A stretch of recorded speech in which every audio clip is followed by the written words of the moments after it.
I want to bring in NBC's Antonia Hilton, who is at Harvard in Cambridge, Massachusetts. Peter Baker is chief White House correspondent for The New York Times and an MSNBC political analyst. With me here in studio, MSNBC legal correspondent Lisa Rubin and James Sample, law professor at Hofstra and former attorney at the Brennan Centers for Justice Democracy program.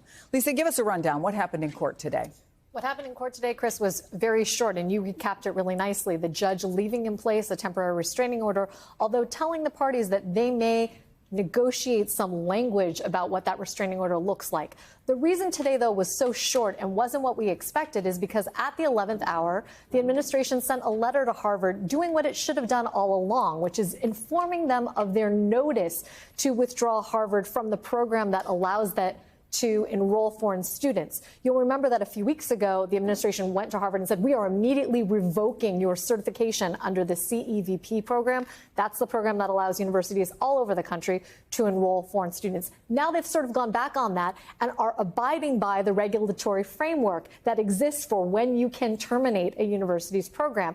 In light of that, Harvard now has 30 days to go back to the Department of Homeland Security with evidence, including sworn declarations and otherwise, to say, no, we have complied with our obligations. But that also means that a preliminary injunction would not have been appropriate because there's still process to play out between Harvard and the Department of Homeland Security. And James, I noted that Harvard's attorney seemed to be looking for more from this is a chaotic situation for the university, for the students. So is there more that the judge could and maybe should have done?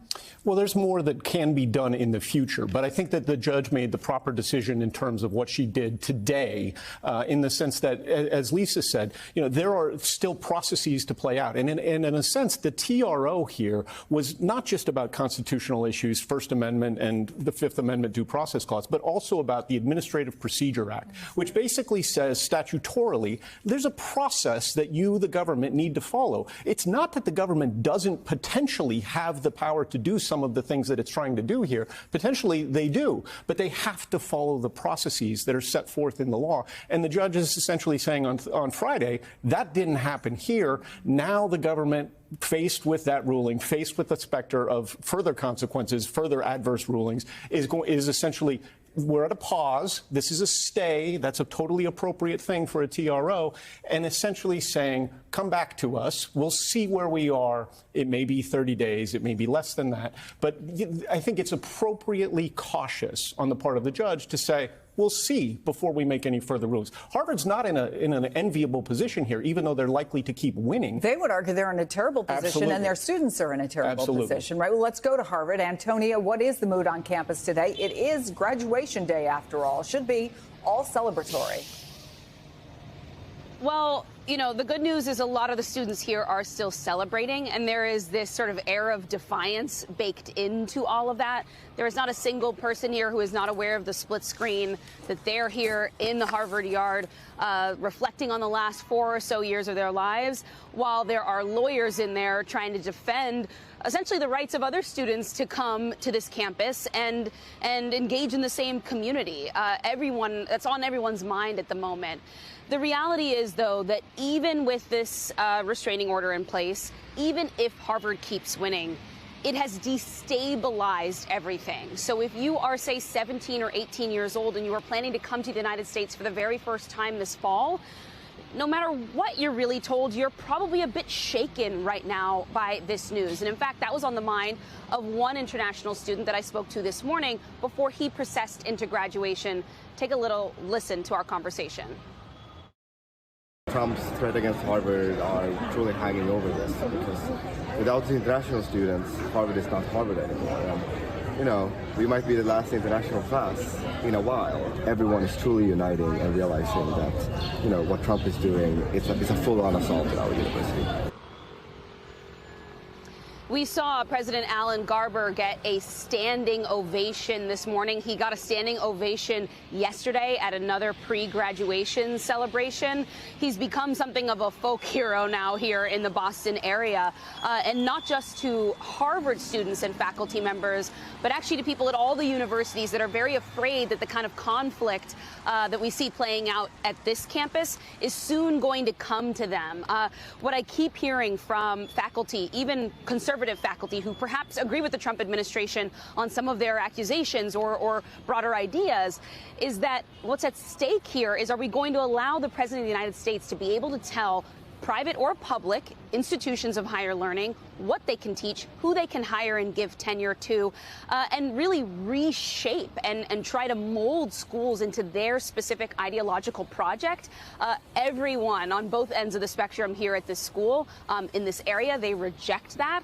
And certainly schools with fewer resources than Harvard has, they're really looking to this school to stay in the fight. And so I had a chance to speak with someone in Harvard leadership, and what they said is, no matter how bruising this process may be, the reality is they feel that they have to do it. They have no other choice because of what is at stake here. Chris. No doubt the stakes are high. Antonia, thank you for that. James, according to the Harvard Crimson, they interviewed the person who's in charge of the international program there. And here's part of what was said. Students skipped graduation ceremonies, canceled international travel, and in some cases began seeking transfer. Some also reported fears of being forced to return to countries where they face active conflict or political persecution.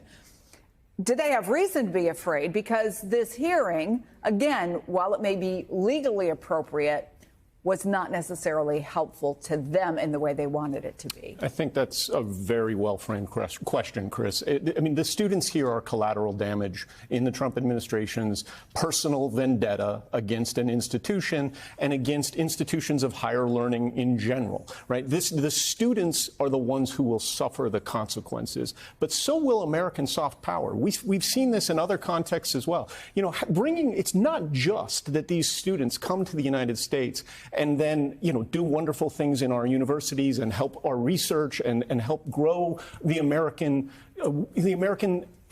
expertise in all manner of fields. It's that they then return to their homeland after spending time here in the United States with a better view of the United States. This is a form of soft power. It's the kind of thing that the Fulbright program was meant to, and the Marshall Plan. I mean, this is part and parcel of American soft power and building the reputation in addition to building the expertise around the globe. And so the students here, they have every reason to be afraid because the administration has proven time and again they're not interested in the individuals who are collateral damage. Peter, all this is happening as the administration is pushing a much broader effort to vet all international students. In fact, we learned late yesterday from Secretary of State Marco Rubio, they're going to aggressively revoke Chinese student visas. And the president actually talked about all of it just yesterday. We want to know where those students come. Are they troublemakers? What countries do they come? And we're not going to, if somebody is coming from a certain country and they're 100% fine, which I hope most of them are, but many of them won't be, you're going to see some very radical people. They're taking people from areas of the world that are very radicalized, and we don't want them making trouble in our country.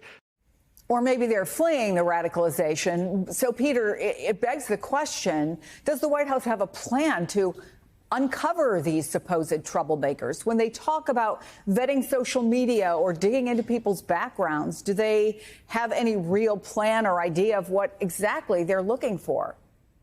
Well, they haven't identified any kind of standards yet at this point that would, be used across the board in which you could therefore understand what the policy is. They're simply saying that they're going to make their own determinations. And we've seen in these 4 months since Trump took office again, individual cases where they have scooped up international students or people here on visas from other countries based on apparently their free expression of ideas that don't suit what the administration wants to be said in this country. People who support causes that the administration doesn't agree with. People who wrote a student who wrote an editorial, co-wrote an editorial in the university student paper. That was enough to scoop them up and say, we're going to send you back. So, they've made very clear that they are suspicious of people from other parts of the country. What's really interesting, other parts of the world, what's really interesting is that I think that a lot of people had the impression, and certainly this was the impression the Trump people encouraged when he ran for for office that his crackdown on immigration was a crackdown on illegal immigrations. The people who were here legally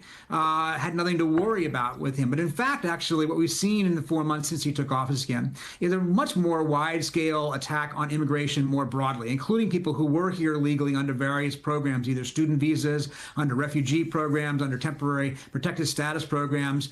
And time again, this administration made clear that they're suspicious of people here, even legally. And I think that they are trying to expand the net as far as they can.